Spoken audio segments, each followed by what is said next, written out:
उसके बाद नेक्स्ट हम बात करते हैं अगर बेटा डिफ्यूजन की। लिक्विड डिफ्यूजन, में इंटरमीडिएट है। हाँ जी, डिफ्यूजन की अगर हम बात करते हैं, डिफ्यूजन एंड डिफ्यूजन, ये साथ ही हम एफ्यूजन भी लिख लेते हैं। तो डिफ्यूजन एंड एफ्यूजन ये गैसेस में होंगे, लिक्विड्स में भी होंगे, लेकिन सॉलिड्स में डिफ्यूजन एंड एफ्यूजन नहीं होती है बेटा। ठीक है जी, समझ आ गई। उसके बाद नेक्स्ट है जोल थॉमसन इफेक्ट। जोल थॉमसन इफेक्ट, ये क्या इफेक्ट होता है बेटा? जोल थॉमसन इफेक्ट हम कहते हैं सडन एक्सपेंशन कॉजेज कूलिंग। ठीक है, गैसेस में सडन एक्सपेंशन जो है, इससे कूलिंग इफेक्ट होता है, इसको हम कहते हैं जोल थॉमसन इफेक्ट। ये गैसेस में होता है, ये लिक्विड्स और सॉलिड्स में नहीं होता है। ठीक है बेटा। उसके बाद नेक्स्ट है जी डेंसिटी। डेंसिटी, तो डेंसिटी में आपने ये चीज याद रखनी है कि डेंसिटी जो है ये गैसेस की मिनिमम होती है। ठीक है, गैसेस में डेंसिटी मिनिमम होगी क्योंकि गैस मालिक्यूल्स एक दूसरे से बहुत दूर दूर फासले पर होते हैं। याद रखिए, एक मालिक्यूल गैस का दूसरे मालिक्यूल से अपने डायमीटर का 300 टाइम अवे होता है, यानी इतनी ये दूर दूर होते हैं। ठीक है, तो इसलिए इनकी डेंसिटी मिनिमम होती है। जबकि सॉलिड पार्टिकल्स में पार्टिकल्स जो ये बहुत करीब करीब होते हैं, इसलिए इनकी डेंसिटी क्या होगी बेटा? मैक्सिमम होगी। ठीक है जी। और लिक्विड्स में ये इन बिटवीन यानी इंटरमीडिएट है, ना तो इतनी ज्यादा हाई और ना ही बहुत लो। ठीक है जी। तो ये आपने इनकी कुछ प्रॉपर्टीज हैं ये याद रखनी है। तो मेन हमें यहाँ पे ये पता चला कि जी बेटा, डेफिनेट डेफिनेट वॉल्यूम और इंटरमॉलिक्यूलर फोर्स। ठीक है, IMF यानी इंटरमॉलिक्यूलर फोर्सेस। ठीक है जी। तो नेक्स्ट हम इसका इनका प्रेशर जो है ना ये डिस्कस करते हैं। तो प्रेशर जो है ना बेटा गैसेस का, हम P से इसको रिप्रेजेंट करें, और ये क्या होता है? Force per unit area. ठीक है, प्रेशर जो ये फोर्स पर यूनिट एरिया है, और इसका SI यूनिट जो है ना प्रेशर का, वो क्या होता है बेटा? पास्कल। पास्कल, और 1 pascal is equal to force का यूनिट न्यूटन और एरिया का metre square. 1 pascal is equal to 1 newton per metre square. ठीक है, लेकिन जो गैसेस प्रेशर है ये हम मेजर करते हैं एटमॉस्फेयर में। ठीक है बेटा, and 1 atmosphere is equal to 101325 pascal, या फिर 101325 न्यूटन पर मीटर स्क्वायर। ठीक है बेटा, या फिर हम इसको लिख सकते हैं 14.7 पाउंड पर स्क्वायर इंच। ठीक है, pound per square inch, 14.7 pound per square inch, ये भी हम इसको लिख सकते हैं। ठीक है, ये 1 एटमॉस्फेयर की वैल्यू है, या फिर हम इसको कहते हैं ये 760 टॉर्क के इक्वल होता है। ठीक है बेटा, और 760 मिलीमीटर ऑफ मरकरी के इक्वल होता है। ठीक है, इसी तरह से आप इसको लिख सकते हैं 76 सेंटीमीटर ऑफ मरकरी भी लिख सकते हैं। ठीक है बेटा, 76 सेंटीमीटर ऑफ मरकरी। तो ये इसकी डिफरेंट यूनिट्स हैं 1 एटमॉस्फेयर के, यानी 1 एटमॉस्फेयर जो ये किसके इक्वल है। अब यहाँ जो 1 एटमॉस्फेयर में, जैसे हमें ये कहा जाए कि प्रेशर है जी 570 टॉर, तो इसको एटमॉस्फेयर में कन्वर्ट करें। ठीक है, 570 torr is equal to how many atmosphere? ठीक है जी, 570 टॉर कितने एटमॉस्फेयर के इक्वल है? अल्फा ऑप्शन हम इसको लिख देते हैं 3/4, बीटा ऑप्शन 4/3, चार्ली ऑप्शन 57, और डेल्टा ऑप्शन बेटा 5.7। ये हमारे पास इसकी ऑप्शंस हैं। तो इनमें हमने ये बताना है कि 570 टॉर जो है ये कितने एटमॉस्फेयर के इक्वल है। आपने देखना है कि यूनिट्स आपको कौन से गिवन है, टॉर। ठीक है, तो इसकी 1 एटमॉस्फेरिक वैल्यू जो है ये ऊपर लिख देंगे। ठीक है जी, यानी आप लिख देंगे इसकी 1 एटमॉस्फेरिक वैल्यू क्या है? 760। तो 760 डिवाइडेड बाई जो भी आपको वैल्यू दी जाएगी, ठीक है, उसको आपने यानी सॉरी, ये जो भी वैल्यू दी जाती है इसको आपने ऊपर लिखना है और इसकी 1 एटमॉस्फेरिक वैल्यू से डिवाइड कर देना है। 760 से डिवाइड कर दें, ये डिवाइड कर दिया, 0 0 से कैंसिल हो गया। 19 3 57, 19 4 क्या होता है बेटा 76, ठीक है। तो 3/4 इसका आंसर आ जाएगा, ठीक है जी, समझ आ गई। इसी तरह से आपसे अगर ये पूछा जाए कि बताइए 29.4 पाउंड पर स्क्वायर इंच कितने एटमॉस्फेयर के इक्वल है, ठीक है। 29.4 pound per square inch is equal to how many atmosphere, तो ये कितने एटमॉस्फेयर के इक्वल होगा। मैंने आपको बताया कि जो वैल्यू आपको गिवन होगी इसको आपने ऊपर लिखना है और इसकी 1 एटमॉस्फेरिक वैल्यू से डिवाइड कर दें, ठीक है। तो 29.4 डिवाइडेड बाई 14.7 यानी 2 एटमॉस्फेयर आ जाएगा, ठीक है बेटा, समझ आ गई। तो इस तरह से आपने इसको सॉल्व कर देना है, यानी 29.4 और इसकी 1 एटमॉस्फेरिक वैल्यू जो है पाउंड पर स्क्वायर इंच में 14.7 है, तो आंसर आ जाएगा 280 m, यानी it is equal to 2 atmosphere, ठीक है बेटा।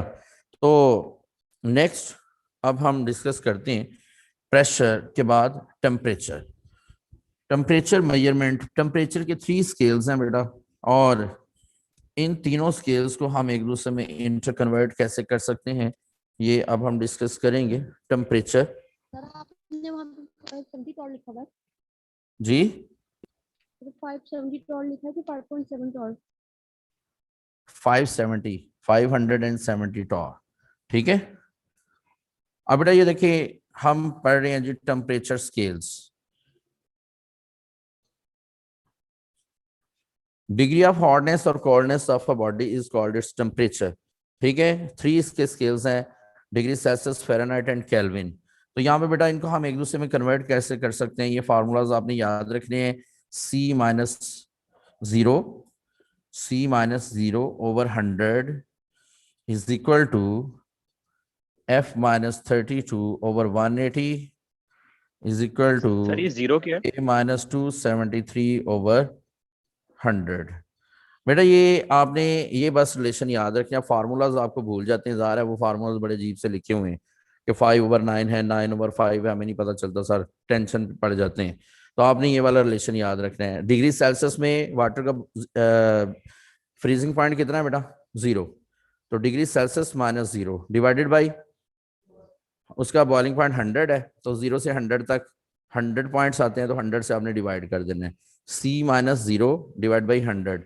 डिग्री फ़ारेनहाइट में वाटर का फ्रीजिंग पॉइंट 32 है, तो F-32 और इसको 180 डिवीजन्स में हम डिवाइड करते हैं। क्यों 180 में क्यों करते हैं कि फ़ारेनहाइट में जो फ्रीजिंग पॉइंट है ना बेटा, ये देखिए मैं यहाँ पे लिख देता हूँ, freezing point of water, water का फ्रीजिंग पॉइंट जो है ये डिग्री सेल्सियस में कितना है 0 डिग्री सेल्सियस, फ़ारेनहाइट में कितना है 32 डिग्री फ़ारेनहाइट, और केल्विन में कितना है बेटा 273 केल्विन, ठीक है।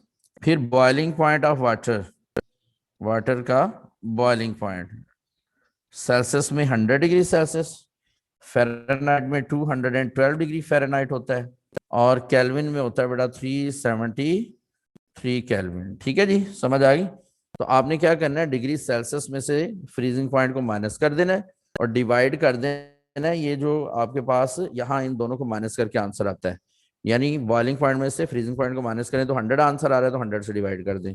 फ्रीजिंग पॉइंट अब फ़ारेनहाइट में कितना है बेटा 32 डिग्री, तो F-32 डिवाइडेड बाई 180, 180 से क्यों डिवाइड किया, क्योंकि फ़ारेनहाइट पर वाटर का बॉइलिंग पॉइंट 212 है और फ्रीजिंग पॉइंट 32 है, तो 212 में से 32 माइनस कर दे तो आंसर आ जाएगा 180, ठीक है बेटा।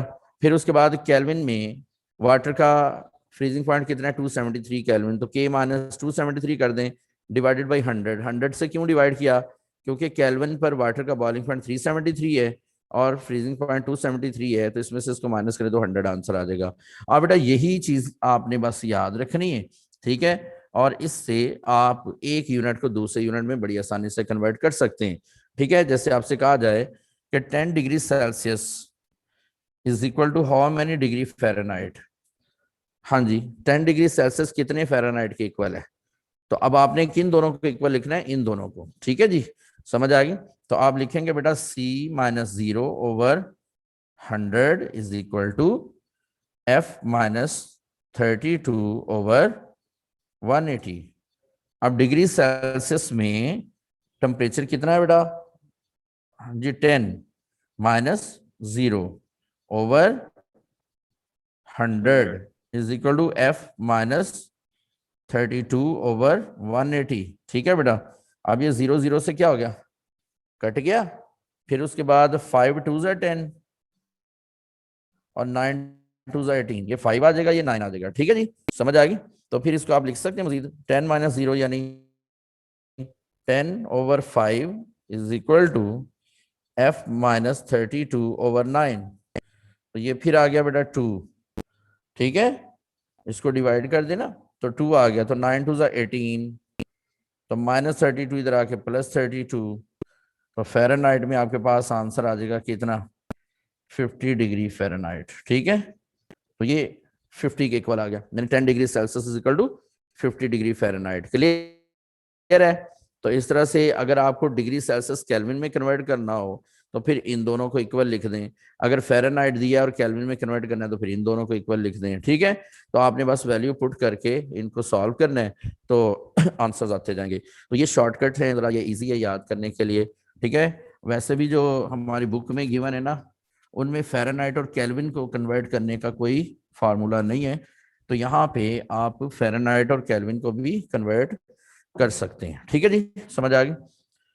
अब बेटा जी उसके बाद नेक्स्ट टेम्परेचर स्केल्स के बाद हम पढ़ते हैं डेंसिटी। और ये याद रखिएगा कि जो नॉर्मल बॉडी टेम्परेचर ये हमें पता होना चाहिए डिग्री फ़ारेनहाइट पर कितना है बेटा, 98.6 डिग्री फ़ारेनहाइट। ठीक है, जैसे यहाँ पे MCQ की फॉर्म में लिख देते हैं नॉर्मल बॉडी टेम्परेचर या ह्यूमन बॉडी टेम्परेचर। ठीक है बेटा, ये है अल्फा 98.6 डिग्री फ़ारेनहाइट, बीटा में हम लिखते हैं जी 37 डिग्री सेल्सियस, चार्ली में हम लिख देते हैं 310 केल्विन, डेल्टा में ऑल ऑफ दीज। तो ये डेल्टा इसका आंसर होगा। ठीक है, समझ आएगी। तो उसके बाद बेटा जी नेक्स्ट हम डिस्कस करते हैं जी डेंसिटी। और ये भी पॉइंट याद रखिएगा कि अगर आपसे पूछा जाता है at which temperature degree Celsius and Fahrenheit are equal, तो -40 पे ये दोनों इक्वल होते हैं। ठीक है बेटा, सर 1 मिनट रेज नहीं करना था बेटा यही फार्मूला, ये देखिए C माइनस 0 ओवर 10 है, तो ये F माइनस 32 ओवर 180 है। तो सेल्सियस कितना है, 10 डिग्री सेल्सियस, इसको आपने फ़ारेनहाइट में कन्वर्ट करना है, तो इधर बस 10 पुट कर दें, सॉल्व कर दें बाकी। ठीक है, और ये याद रखिएगा बेटा -40 डिग्री सेल्सियस इक्वल होता है किसके, -40 डिग्री फ़ारेनहाइट। ठीक है, यानी आपसे ये अगर पूछा जाए कि किस वैल्यू पर डिग्री सेल्सियस और डिग्री फ़ारेनहाइट इक्वल हो जाते हैं, तो -40 पर। ठीक है जी, उसके बाद डेंसिटी। डेंसिटी क्या होती है बेटा, मास पर यूनिट वॉल्यूम को हम डेंसिटी कहते हैं। ठीक है, तो डेंसिटी ऑफ गैसेस हम यहाँ पे पढ़ रहे हैं, तो इसको हम जनरल -40 गैस, वाला एक दफा दोबारा बता दें। आपसे अगर ये पूछा जाए ना किस वैल्यू पर डिग्री फ़ारेनहाइट और डिग्री सेल्सियस इक्वल हो जाते हैं, तो क्या है, -40। ठीक है, समझ आ गई। Thank you sir. रीजन क्यों पूछनी है यार ने। ठीक है यार बेटा, लॉन्ग क्वेश्चन। आना, हाँ लॉन्ग शॉर्ट थोड़ी है। Density of the gases, density of the gases जो है ना बेटा, इसमें ये देखें हम जनरल गैस इक्वेशन से हेल्प लेते हैं, PV is equal to nRT। ठीक है, तो यहां से अगर हम n की वैल्यू पुट कर दें, हमने चैप्टर 1 में पढ़ा नंबर ऑफ मोल्स क्या होते हैं, मास ओवर मोलर मास। ठीक है जी, n की वैल्यू क्या होती है बेटा, मास ओवर मोलर मास, और ये आ गया RT। ठीक है, अब ये मास इधर आ जाएगा, वॉल्यूम इधर, तो ये बन जाएगा PM M over V RT। ठीक है, तो ये बन गया बेटा PM is equal to DRT। D क्यों लिखा इधर, मास पर यूनिट वॉल्यूम क्या होता है, डेंसिटी। ठीक है जी, तो ये जो मास पर यूनिट वॉल्यूम है इसकी जगह पे हमने डेंसिटी लिख दिया। ठीक हो गया, तो अब डेंसिटी जो है ये किसके इक्वल आ गया, फिर RT इधर मल्टीप्लाई हो रहा था जाके डिवाइड, यानी PM ओवर RT। ठीक है, तो ये डेंसिटी का फार्मूला आ गया। ठीक है बेटा, अब अगर प्रेशर और टेम्परेचर कांस्टेंट हो, तो R तो पहले ही कांस्टेंट है, जनरल गैस कांस्टेंट, तो फिर इसका मतलब है कि डेंसिटी और मोलर मास एक दूसरे के डायरेक्टली प्रोपोर्शनल हो जाएंगे।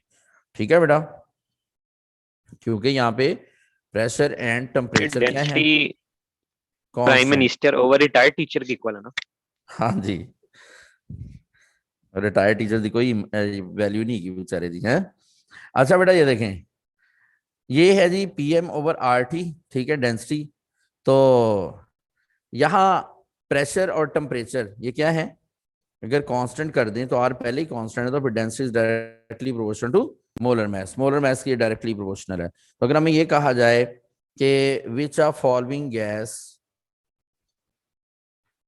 Has maximum density at constant temperature and pressure, constant temperature and pressure पर किस गैस की डेंसिटी जो है ये मैक्सिमम होगी। अल्फा ऑप्शन हम लिख देते हैं जी हाइड्रोजन, बीटा ऑप्शन लिख देते हैं बेटा जी ऑक्सीजन, चार्ली मीथेन और डेल्टा कार्बन मोनोऑक्साइड। अभी देखिए 4 गैसेस हैं, तो किसकी डेंसिटी मैक्सिमम होगी, जिसका मोलर मास ज्यादा होगा, क्योंकि हम पढ़ चुके हैं ना कि density is directly proportional to molar mass, ठीक है, कांस्टेंट टेम्परेचर एंड प्रेशर पर। तो इसका मतलब ये हुआ कि मोलर मास जो है वो ज्यादा जिसका होगा उसकी डेंसिटी ज्यादा है। तो मोलर मास सबसे ज्यादा किसका बेटा, इसमें हाइड्रोजन का 2 ग्राम पर मोल है, ऑक्सीजन का 32 ग्राम पर मोल है, हाँ जी, मीथेन का 16 और कार्बन मोनोऑक्साइड का 28। तो इसका मतलब है ऑक्सीजन, तो ऑक्सीजन इसका आंसर होगा बीटा, ठीक है। इसकी डेंसिटी जो है ये क्या होगी, maximum constant temperature and pressure पर। तो उसके बाद है जी नेक्स्ट डेंसिटी, ये कुछ फिजिकल प्रॉपर्टीज थी जो हमने प्रेशर, टेम्परेचर और डेंसिटी, इसी तरह से physical properties of the gases जो इनमें डिफ्यूजन एफ्यूजन वगैरह जो है ना, इसको भी हमने डिस्कस किया, ठीक है बेटा। अब हम यहाँ पे कुछ लॉज डिस्कस करते हैं। ये सबसे पहले तो गैस लॉज में बॉयल्स लॉ हम डिस्कस करते हैं, ठीक है बेटा। ये देखिए जी Boyle's law, laws of gases, Boyle's law हम सबसे पहले पढ़ते हैं। तो बॉयल्स लॉ क्या होता है, बॉयल्स लॉ में हम कांस्टेंट रखते हैं क्या, सबसे पहले तो लिखें जी कांस्टेंट क्या होता है इसमें।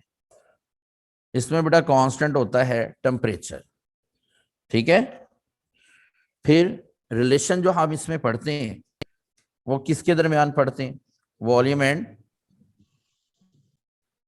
रिलेशन जो होगा ये क्या होगा बेटा, कि volume of given mass of the gas is inversely proportional to pressure, ठीक है, जबकि नंबर ऑफ मोल्स और टेम्परेचर क्या हो कांस्टेंट, यानी number of moles of the gas यानी मास ऑफ द गैस भी कांस्टेंट होना चाहिए और टेम्परेचर भी क्या होना चाहिए, कांस्टेंट होना चाहिए, ठीक है जी, समझ आ गई। तो ये है बेटा जी हमारे पास इसका रिलेशन कि volume is inversely proportional to pressure. उसके बाद नेक्स्ट इसका जो यानी फार्मूलाज हैं उनको हम यहीं पे डिस्कस कर लेते हैं कि प्रोपोर्शनैलिटी साइन रिमूव करेंगे तो क्या आएगा, इक्वलिटी, और साथ एक कांस्टेंट आ जाएगा के।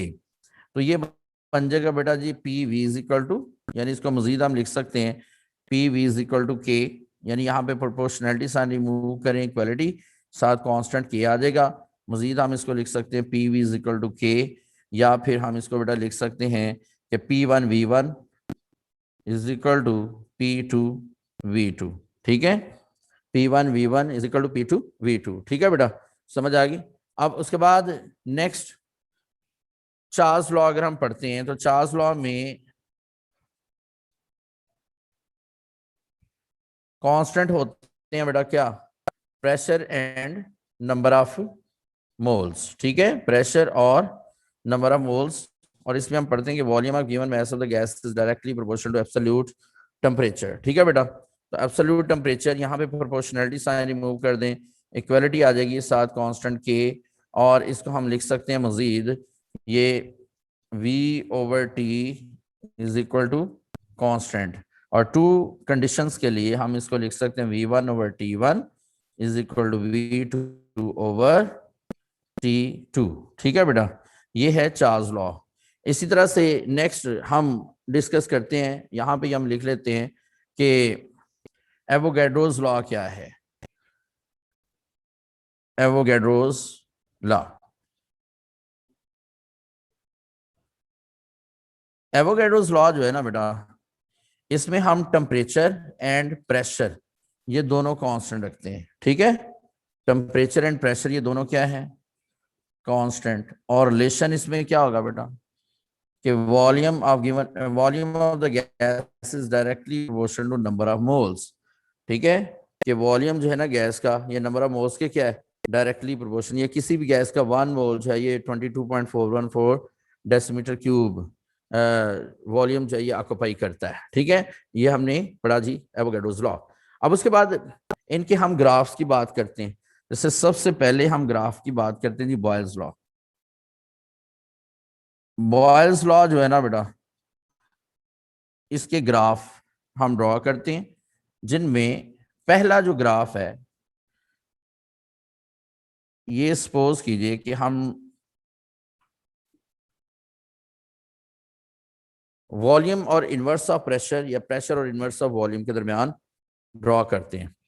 तो ये बेटा जी प्रेशर और इनवर्स ऑफ द वॉल्यूम जो है ना, ये अगर हम इसमें ग्राफ ड्रॉ करते हैं तो ये हमारे पास ये आएगा, सॉरी स्ट्रेट लाइन ग्राफ, ठीक है। ये कैसा ग्राफ आएगा, स्ट्रेट लाइन ग्राफ। ये स्ट्रेट लाइन ग्राफ क्यों है, क्योंकि हमें इनवर्स ऑफ वॉल्यूम लिया हुआ है ना, ठीक है। इनवर्स ऑफ वॉल्यूम है और प्रेशर है। तो ये देखिए यहाँ पे वॉल्यूम और इनवर्स ऑफ प्रेशर एक दूसरे के डायरेक्टली प्रोपोर्शनल इसको कह सकते हैं, या volume is inversely proportional to pressure हम इसे कह सकते हैं, ठीक है। दो तरह से इसको आप डिफाइन कर सकते हैं कि volume is directly proportional to inverse of pressure या volume is inversely proportional to pressure, ठीक है। बिल्कुल इसी तरह से आप कह सकते हैं कि pressure is directly proportional to 1/v या pressure is inversely proportional to the volume, ठीक है जी।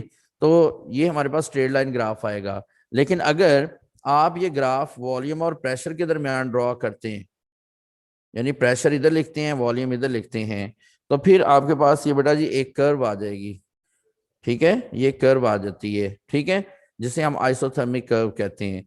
ये सपोज टेम्परेचर T1 पर है, जो ही हम टेम्परेचर इंक्रीज करेंगे तो this curve will move away from the origin. ये कर्व जो है ये ओरिजिन से दूर चली जाएगी, मतलब कि T2 is greater than T1। T2 जो है ये T1 से क्या है बेटा, ग्रेटर है, ठीक है जी, समझ आ गई। तो इस तरह से ये हमारे पास ये इनवर्स ऑफ प्रेशर यानी वॉल्यूम और प्रेशर जो है ना ये एक दूसरे के इनवर्सली प्रोपोर्शनल है।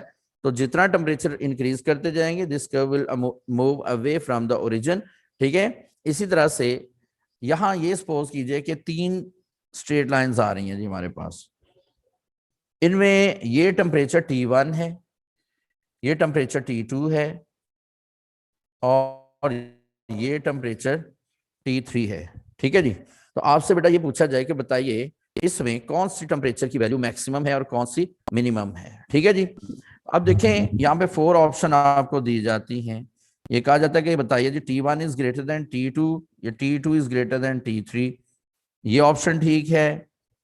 दूसरे में वो कहता है कि T1 is less than T2, ठीक है, and T2 is less than T3। ये ऑप्शन ठीक है। चार्ली में वो कह रहा है कि T1 is greater than T2 and T2 is less than T3। और delta option T1 is greater than T2 and T2 is greater than greater and less equal या equal to T3 कर लें, ठीक है। यानी इस तरह से आपके पास 4 ऑप्शंस हैं। अब आपने इसमें देखना है कि ऑप्शन जो करेक्ट है ये कौन सी है बेटा, बीटा, ठीक है। बीटा क्यों करेक्ट है, क्योंकि जितना आप टेम्परेचर बढ़ाते जाएंगे प्रेशर इंक्रीज होता जाएगा। So this line will move towards the pressure axis, ठीक है। जितना टेम्परेचर बढ़ाएंगे तो क्या होगा बेटा, pressure of the gas increase होता जाएगा ना। तो इसलिए टेम्परेचर बढ़ाने से ये लाइन जो है ये किधर को मूव करेंगे, प्रेशर एक्सिस की तरफ, ठीक है। और टेम्परेचर बढ़ाने से वॉल्यूम बढ़ेगा, इनवर्स ऑफ वॉल्यूम कम होगा, ठीक है। तो इसलिए these line will move away from the inverse of volume, ठीक है। इनवर्स ऑफ वॉल्यूम से ये अवे मूव कर जाएगी।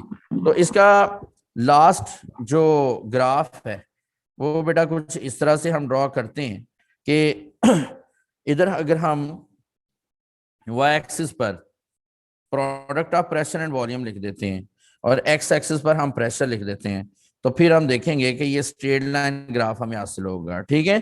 स्ट्रेट लाइन ग्राफ हासिल होगा। ये क्यों, इसकी रीजन क्या है कि product of pressure and volume क्या है, कांस्टेंट। ये देखें, ठीक है, product of pressure and volume क्या है बेटा, कांस्टेंट। तो इसका मतलब है अगर आप जितना मर्जी आप प्रेशर बढ़ाते जाएं तो पीवी की वैल्यू ना तो बढ़ेगी और ना ही कम होगी। जैसे सपोज आपने प्रेशर डबल कर दिया, प्रेशर डबल करेंगे तो वॉल्यूम हाफ हो जाएगा, तो 2 से कैंसिल हो जाएगा, फिर आंसर वही आएगा। ठीक है, पहला वाला ग्राफ दोबारा समझा दें। जी, ये प्रेशर अगर आप 3 टाइम करती हैं तो वॉल्यूम 1/3 हो नहीं सर, जाएगा, वैल्यू कांस्टेंट रहेगी। अब बेटा ये जो है इसमें मैंने आपको बताया कि प्रेशर और इनवर्स ऑफ वॉल्यूम एक दूसरे के डायरेक्टली प्रोपोर्शनल होते हैं, क्योंकि प्रेशर और वॉल्यूम एक दूसरे के इनवर्सली प्रोपोर्शनल है, और प्रेशर और इनवर्स ऑफ वॉल्यूम एक दूसरे के डायरेक्टली प्रोपोर्शनल है। और जब भी डायरेक्ट रिलेशन होता है तो हमारे पास जो ग्राफ आता है ये स्ट्रेट लाइन में आता है। ठीक है बेटा, समझ आएगी? तो ये स्ट्रेट लाइन में ग्राफ आ रहा है, और जितना टेम्परेचर बढ़ता जाएगा these lines will move towards the pressure axis, ये प्रेशर एक्सिस की तरफ मूव करेगी। यानी T3 यहाँ पे सबसे ज्यादा टेम्परेचर है, T2 उससे कम और T1 सबसे कम। ठीक है जी, समझ आ गई? ये सारे के सारे ग्राफ्स जो है ना इनको हम आइसोथर्म कहते हैं। क्या कहते हैं बेटा? आइसोथर्म। आइसोथर्म कहते हैं, iso mean same, therm mean heat, यानी सेम टेम्परेचर पर ये, यानी कांस्टेंट टेम्परेचर पर ये ग्राफ ऑब्टेन किए जाते हैं, इसलिए इनको आप आइसोथर्म कहते हैं। लेकिन इनमें ये जो ग्राफ है सेकंड वाला, इसको हम आइसोथर्मिक कर्व कहेंगे। ये कर्व बन रही है, बाकी कर्व्स नहीं है। ठीक है, अगर आइसोथर्म कर्व कहेंगे तो फिर ये वाला ग्राफ होगा, लेकिन अगर सिर्फ आइसोथर्म कह रहे हैं तो फिर सारे के सारे ग्राफ जो ये करेक्ट होंगे। ठीक है बेटा जी, समझ आ गई? तो ये है जी बॉयज लॉ और बॉयज लॉ के डिफरेंट ग्राफ्स। उसके बाद नेक्स्ट जी जी बेटा, सर आपने बच्चों को लॉक किया हुआ है, वो मीटिंग में एंटर नहीं हो रहे। मैंने किसी को लॉक नहीं किया हुआ। नहीं हो रही। जी प्रैंक हो गए।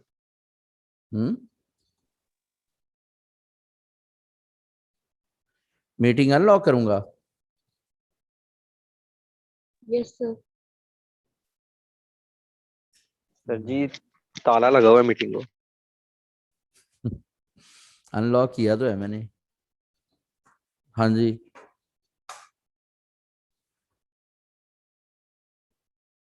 बेटा अनलॉक कर दिया मैंने, अब तो आ ही सकते हैं। Thank you. अच्छा जी, नेक्स्ट चार्ल्स लॉ बेटा हम पढ़ रहे हैं। अब चार्ल्स लॉ जो है ना इसको हम डिफरेंट तरह से एक्सप्लेन करते हैं। पहले एक्सप्लेनेशन तो मैंने आपको बताया कि इसमें हम जो वॉल्यूम और टेम्परेचर एक दूसरे के डायरेक्टली प्रोपोर्शनल पढ़ते हैं। ठीक है, और फिर हमने पढ़ा बेटा V1/T1 is equal to V2/T2। ठीक है, ये जो रिलेशंस हैं ये तब तक एप्लीकेबल हैं जब तक हम टेम्परेचर किस में लेते हैं, केल्विन स्केल में। ठीक है बेटा, लेकिन अगर टेम्परेचर डिग्री सेल्सियस में हो तो फिर हम इसको किसी दूसरे मेथड से भी एक्सप्लेन कर सकते हैं। ठीक है, वो किस तरह से कि जब हम 1 डिग्री सेल्सियस टेम्परेचर इंक्रीज या डिक्रीज करते हैं तो गैस का जो वॉल्यूम है वो ओरिजिनल वॉल्यूम का 1/273 टाइम चेंज होता है। यानी 1/273 टाइम या तो वो बढ़ जाता है या फिर वो 1/273 टाइम क्या हो जाएगा बेटा, कम हो जाएगा। ठीक है जी, समझ आ गई?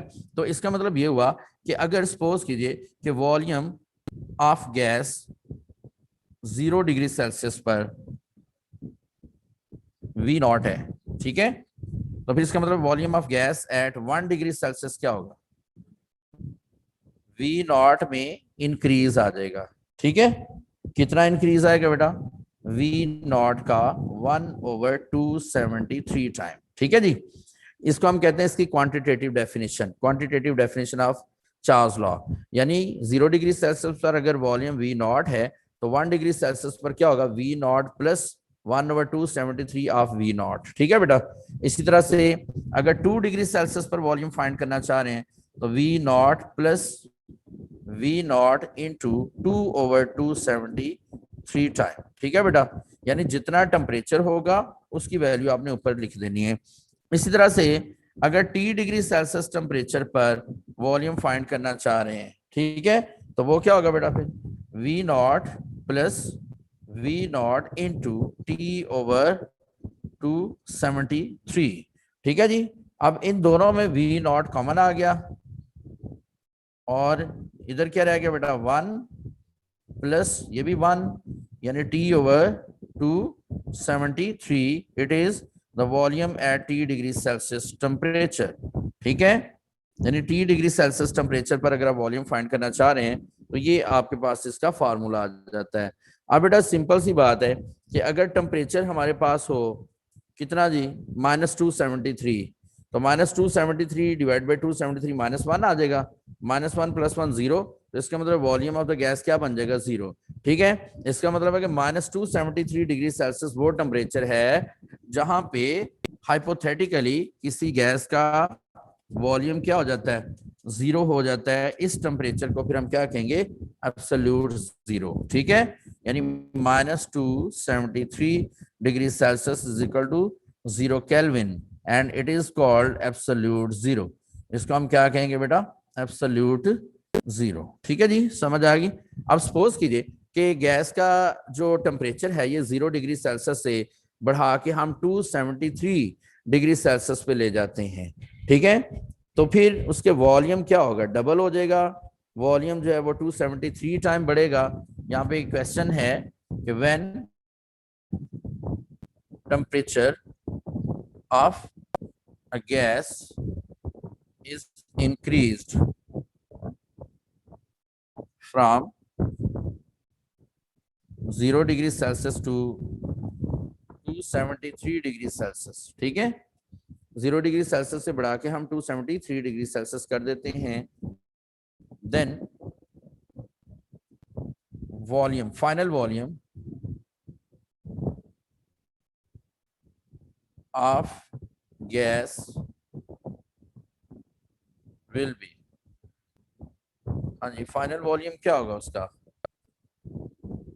2 टाइम, यानी डबल हो जाएगा। ठीक है जी, इसको लिख देते हैं जी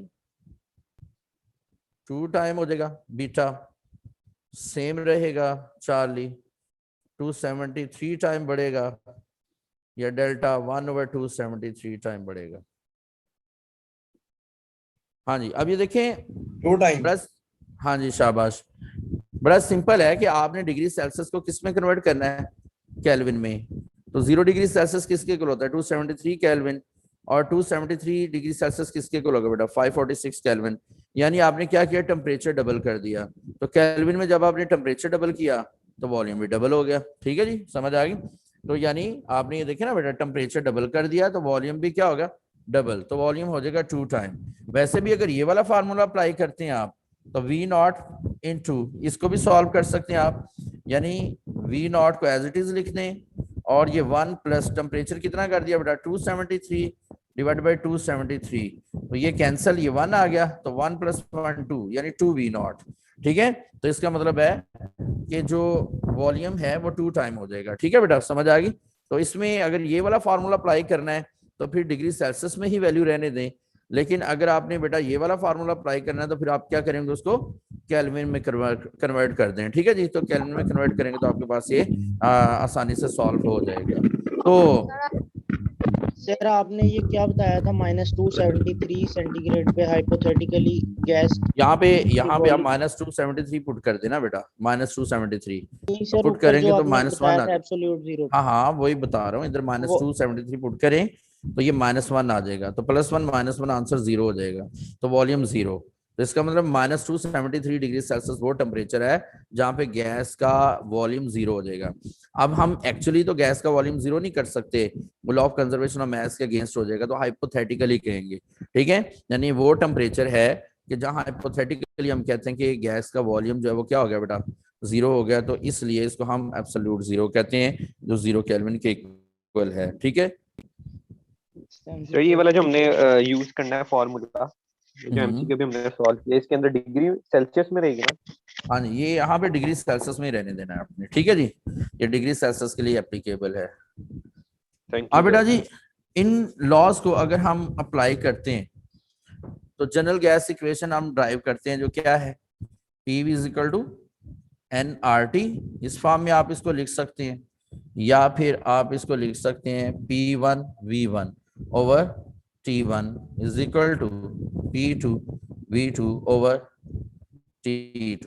ठीक है बेटा, तो ये है जी दोनों जो फॉर्म्स यहाँ पे दी गई हैं इनको हम जनरल गैस इक्वेशन कहते हैं। ये क्या कहलाते हैं जनरल गैस इक्वेशन। अब ये जो जनरल गैस इक्वेशन है ना, इसमें आपको आर की वैल्यू का भी पता होना चाहिए बेटा। वैल्यू ऑफ आर ये एसआई यूनिट्स में क्या होती है, और सिंपल यूनिट्स में हम इसको कैसे लिखते हैं, 0.0821 एटमॉस्फेयर डेसीमीटर क्यूब पर केल्विन पर मोल।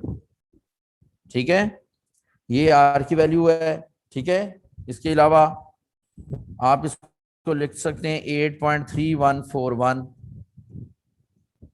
और ये बनेगा बेटा जूल पर केल्विन पर मोल। ठीक है, और 1 जूल न्यूटन पर मीटर होता है ना। ठीक है जी, तो इसलिए आप इसको यानी न्यूटन पर मीटर भी लिख सकते हैं, फिर भी ठीक है। इसी तरह से बेटा जी ये जो 0.0821 इसको 1/12 भी लिखा जा सकता है। ठीक है, यानी इसको आप लिख सकते हैं R = 1/12। हाँ जी, वैल्यू पूछ सकता है, यूनिट्स दे के वैल्यूज पूछ सकता है, तो ये आपने डिफरेंट वैल्यूज इसकी याद रखनी है। इसी तरह से कैलोरी में इसकी वैल्यू होती है बेटा 1.979। ठीक है, कैलोरी पर केल्विन पर मोल। ठीक है, इसको अप्रोक्सीमेटली आप 2 भी लिख सकते हैं। ठीक है, इसकी वैल्यू 2 भी लिखी जा सकती है आर की, तो क्योंकि ये 2 के बहुत करीब है। तो ये डिफरेंट वैल्यूज हैं बेटा, आपकी बुक में भी गिवन है, मेंशन है, वहां से आपने इनको अच्छी तरह से याद कर लेना है। और याद रखिएगा कि अगर कोई गैस, 5 मिनट रह गए। हाँ हाँ कोई बात नहीं, अगर कोई गैस जो है ना बेटा, ये हम सेम रेशो के साथ उसका टेम्परेचर बढ़ाएं और उसी रेशो से उसका प्रेशर भी बढ़ाएं, या फिर सेम रेशो के साथ दोनों वैल्यूज को डिक्रीज करें, तो वॉल्यूम पे कोई इफेक्ट नहीं पड़ेगा। ठीक है, समझ आ गई। जैसे यहाँ पे क्वेश्चन है कि temperature of a gas is doubled. ठीक है, एक गैस है, उसका टेम्परेचर हम डबल कर देते हैं, and pressure of gas is also doubled. Pressure भी डबल किया जाता है, volume of gas will B, तो वॉल्यूम ऑफ द गैस क्या होगा, 4 टाइम बढ़ जाएगा। बीटा में कहता है 1/4 टाइम, हाँ जी, रिमेन सेम। ठीक है जी, और डेल्टा में वो कहता है जी डबल हो जाएगा, तो क्या रहेगा बेटा, सेम। अगर इसी तरह से ये कहा जाता है ना कि टेम्परेचर को हाफ कर दिया गया और प्रेशर को भी हाफ कर दिया गया, तो वॉल्यूम क्या होगा, तब भी सेम रहेगा। ठीक है, यानी कि अगर आप टेम्परेचर भी और वॉल्यूम, टेम्परेचर और प्रेशर सेम वैल्यू के साथ बढ़ा रहे हैं या फिर सेम वैल्यू के साथ कम कर रहे हैं, तो वॉल्यूम पे कोई इफेक्ट नहीं पड़ेगा। ये चीज आपने याद रखनी है। ठीक है बेटा, वैसे भी आप इसको इस फार्मूला में अप्लाई करके भी इसको सॉल्व कर सकते हैं, P1 V1/T1 = P2 V2/T2 में। ठीक है, वो किस तरह से, ये देखिए बेटा, ये है जी P1 V1/T1। हमने क्या किया, प्रेशर को डबल कर दिया, यानी 2P1 कर दिया। ठीक है, वॉल्यूम जो है ये सेम है। ठीक है, जैसे यानी कि हम कह सकते हैं V1 है तो ये भी V1 नहीं है, सॉरी V2 है, सॉरी। अब टेम्परेचर जो है ये क्या है बेटा, इसको भी आपने डबल कर दिया, 2T1। ठीक हो गया, तो 2 से क्या हो गया, कैंसिल, तो T1 T1 से कैंसिल, P1 P1 से कैंसिल, तो इसका मतलब है कि V1 = V2, मतलब कि वॉल्यूम पे कोई इफेक्ट नहीं पड़ा, जो इनिशियल वॉल्यूम है वही फाइनल वॉल्यूम है। ठीक है जी, समझ आ गई। अब अगर आपसे कहा जाता कि प्रेशर हम डबल कर देते हैं और टेम्परेचर हाफ कर देते हैं, तो क्या होगा, यानी प्रेशर डबल कर दिया और टेम्परेचर जो है ये हाफ कर दिया। अब बेटा वही फार्मूला, ये फार्मूला आपने अप्लाई करना है, अगर नहीं पता चल रहा होगा तो। ठीक है, 4 टाइम 4 टाइम हो जाएगा। ठीक है जी, समझ आ गई। तो इसको प्रेशर को डबल कर देंगे तो 2P1 आ जाएगा, और ये V2 और ये 1/2 T1 आ जाएगा। ठीक है, ये ऊपर जाकर मल्टीप्लाई हो जाएगा, तो T1 से P1 P1 से कैंसिल, तो V2 = 4V1। ठीक है जी, ये डबल यानी 4 टाइम हो जाएगा। ठीक है, वैसे भी आप इसका अंदाजा लगा सकते हैं कि अगर हमने प्रेशर क्या कर दिया डबल, ठीक है जी, और टेम्परेचर क्या कर दिया बेटा हाफ, तो ये 1/4 टाइम यानी कि वो 4 टाइम जो है ना उसका वॉल्यूम कम हो जाएगा। ठीक है, ये कम नहीं होगा। आपने क्या किया, आपने 4 टाइम कर दिया यार, मुझे तो कंफ्यूज कर दिया आप लोगों ने। ये देखे ना, P1 से कैंसिल, T1 से कैंसिल, और ये उधर आके आ जाएगा कितना 2V1। यार इतना क्या बात आज। हाँ जी, क्या हुआ? सर आपकी आवाज में बहुत डिस्टॉर्शन आ रही है। बिल्कुल सही आ रही है अब सही है आवाज? सर। ठीक है, बेटा, आवाज सही है सर, ठीक है सर। अच्छा बेटा ये देखे ना, ये P1 V1/T1, प्रेशर आपने क्या किया डबल, तो 2P1 हो गया, ये V2, टेम्परेचर आपने क्या कर दिया हाफ, तो T1/हाफ। ठीक है जी, तो इसका मतलब है कि ये 2 जो है नीचे डिवाइड ऊपर जाके मल्टीप्लाई हो गया, तो P1 V1/T1 is equal to 4P1 V2/T1। तो T1 से कैंसिल, P1 से कैंसिल, तो ये 4 इधर मल्टीप्लाई होता जाके डिवाइड होगा, V1/4 is equal to V2, यानी जो वॉल्यूम है वो 4 टाइम कम हो जाएगा। ठीक है, समझ आ गई? 1/4 टाइम होगा बेटा, 4V1 नहीं होगा। ठीक है जी, तो ये आपने इसमें वैल्यूज पुट करके सॉल्व करना है। वैसे भी आपको पता है कि प्रेशर अगर डबल कर रहे हैं तो वॉल्यूम हाफ हो गया, टेम्परेचर आधा कर दिया तो फिर वॉल्यूम हाफ हो गया, यानी कि वो 1/4 टाइम बन जाएगा। ठीक है जी, क्लियर है? तो ये उसका फाइनल वॉल्यूम, इस तरह से आपने इनको सॉल्व करना है। तो आज के लिए इतना काफी, इंशाल्लाह यहीं से हम कल जो है ना वो कंटिन्यू करेंगे। ठीक है जी।